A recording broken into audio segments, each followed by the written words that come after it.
How's it going, people? I'm Zephyros, and welcome back to my channel. This is going to be another Watcher of Realms video, specifically looking at the Tower of Deception, stage 35. So that's the highest level of Tower of Deception. So just over here. In terms of clearing the Tower of Deception, right now it's like near impossible to the clear it with both handicaps.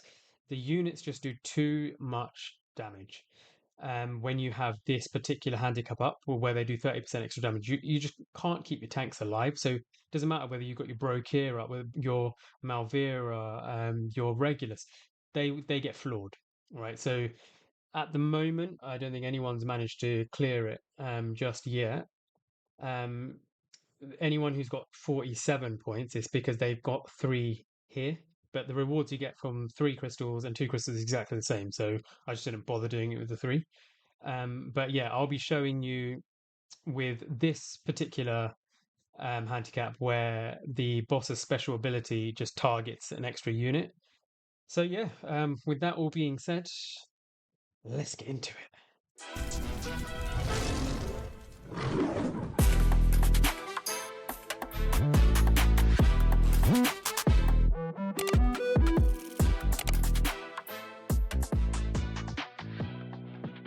So this is the team I run. Now I want to just make a point of giving a shout out to Haha, who is one of my guildmates, actually the guild leader of Mad. He's the one who I used his strategy basically. Really, really good strategy. So I'm just going to give you a full breakdown, a full run through of the strategy, the things that you need to look out for. Right. So I'll obviously show you guys the build at the end. So let's get into it. So first thing you're going to do is you're just going to place Dallin down here. Dallin is here just as your raid regen. Okay, so you want her down first so that she's just pumping out your not raid regen, sorry, your cost regen, so you can get your heroes out quicker. So next you're going to place Broke here.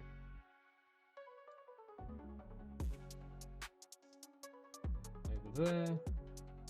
Then Dallin will do her thing, and your cost will jump up about now. There you go. So these two will block the path because if they're not blocking, these units can't be attacked. And then as soon as you can, you're going to place Valara here. You're going to wait till all these units kind of all stack up, and then you're going to activate. So about now.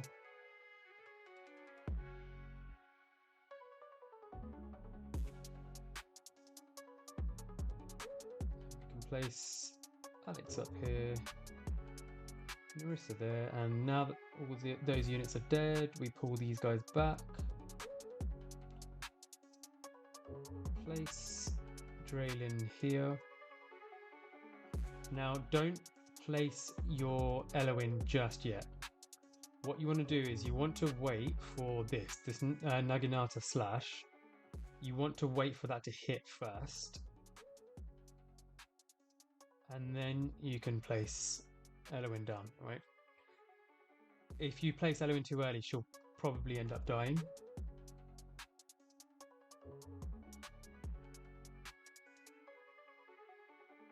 Right, so next thing we're going to do now is we're going to just wait for... There's a unit that will come down here that will basically release like a lightning ball. You want to hold your kind of Praetor's hammer until that unit comes out. But in the meantime, we'll place Praetor's down here.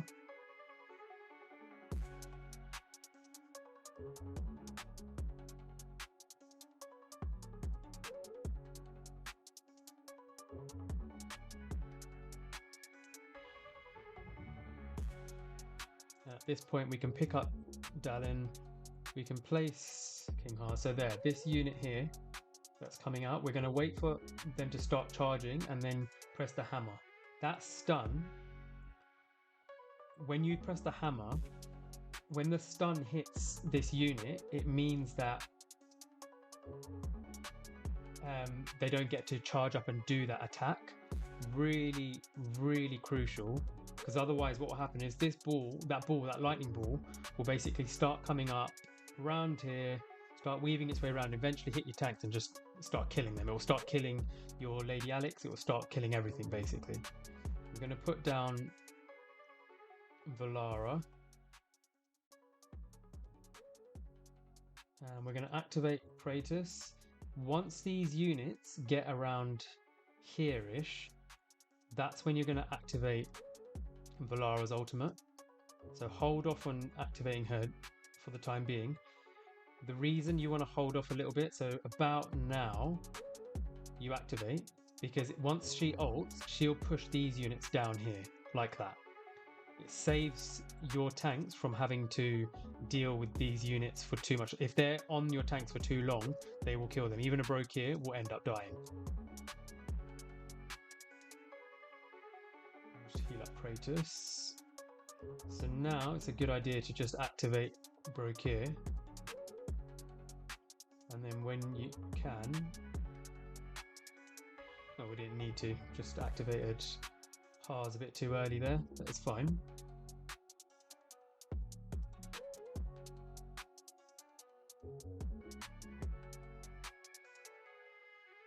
Then we can activate... Oh, Brokir's dropped off, but it's not a problem because we've got regulars here anyway. I didn't actually ult when I should have ulted on Eloin, but again, not a problem.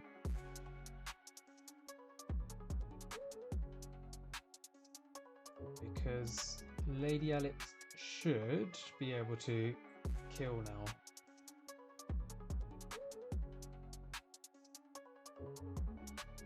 So that's not a problem.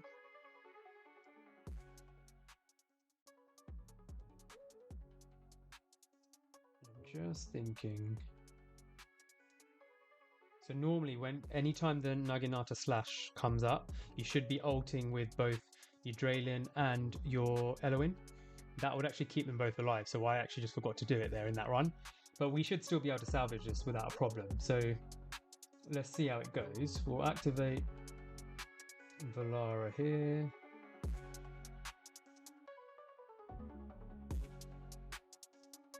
Activate King Haas just to keep Regulus alive. Do the stun. So I actually forgot here. So what I'm going to do is I'm going to put Valara, put Dalen out there just to get rid of that ball. Alright, so there are things that you can do to save the run. Even if you forget, it's not a problem. I'm going to take Regulus out and I'm going to put Brokir in. And when I can, I'm actually going to put Elo in here. Like that. So I've got some extra heals.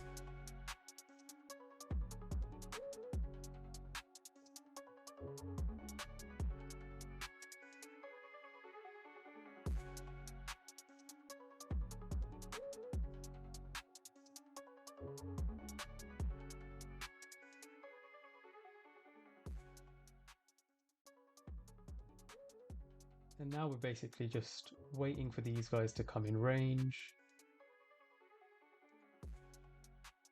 And so activate the ult. Boost our damage. These guys get pushed off.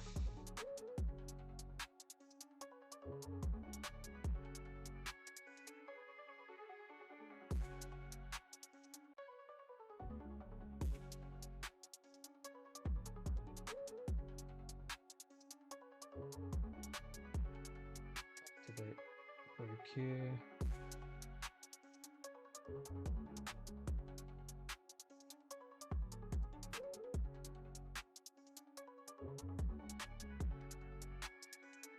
King Haas. Activate Kratos. So Brokir's obviously just dropped, but that's fine. because we have Regulus back up. Activate for some extra CC again on Valara. And now it's just about picking off the rest of them, right? So again, Regulus dropped off, but again, doesn't make a difference because we've already done all the damage. And now up here, we're just going to mop up, really. And that's it. So even there, we had some units leak through here, but it's not a problem because Haas is able to hold it. And I don't know why they've rested over there. A bit annoying, but we'll clean it up with the hammer. What is going on? Well, we'll have to... Basically, we're going to wait for Lady Alex to do her attack here. There you go.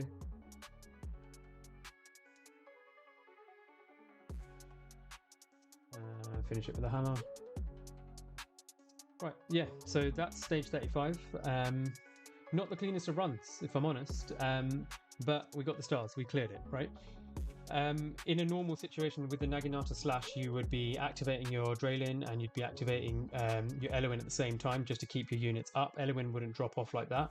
If you do keep your Elwyn alive, as soon as you've killed the Tengu, the boss, what you can do is you can either pick up your Elwyn or you can pick up your Narissa. Normally on a clean run, I would actually pick up Narissa and drop her down just for the single heals on Brokir, just to help keep him alive a bit longer. I was also really rubbish there with when I was activating Brokir's ult and when I was activating King Haas's ult, because you should be able to keep them up a lot longer.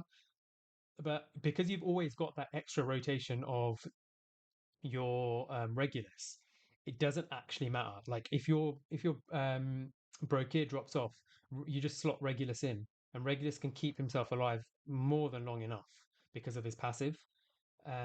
So yeah, fairly straightforward. The timings are really important. When you do the Praetor's Hammer is really important to stop the ball happening.